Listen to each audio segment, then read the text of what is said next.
Hello and welcome to Maths with Jacob. This lesson will focus on reading and writing decimals worksheets.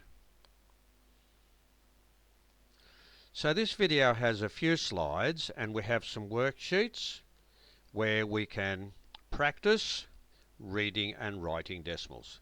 Let's look at the first one, which is very straightforward. We have to say each of the following. Now we have eight of them there. And in the lesson, we saw the correct way of saying each of those.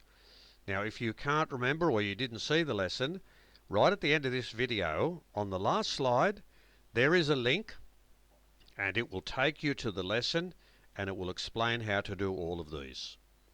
So, the first one is very straightforward. Now the second one, we have to think about it very carefully. The hint I'll give you is, you don't say 7.86. You do not say that. The lesson explains what you say, and that applies to all the rest. The next one, for each of the following, write the place value of the underlined digit.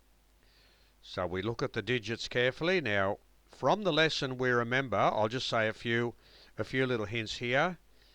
Any number or digit to the left, directly to the left, that is one space to the left, is in the ones column.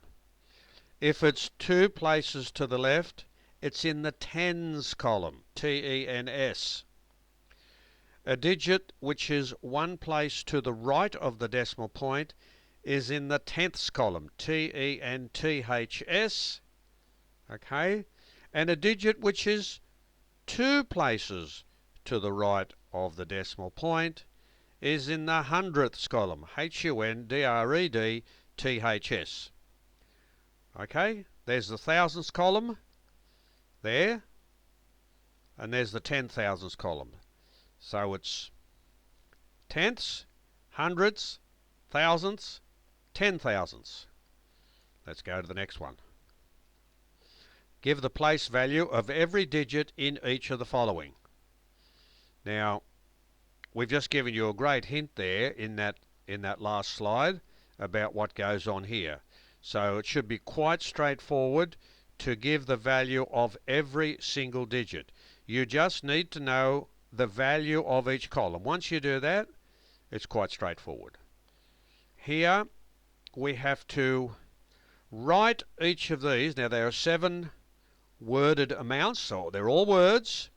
We have to write each of them with the dollar sign. Okay, you have to have a dollar sign. Then you have the amount with the individual digits, and there is a decimal point. Okay, so we did that with the exercise. We did that exercise with the lesson.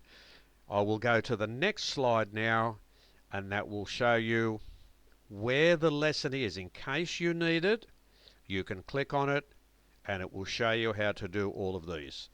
So this video has presented just 2 worksheets where we can practice some exercises, doing some exercises on reading and writing decimals.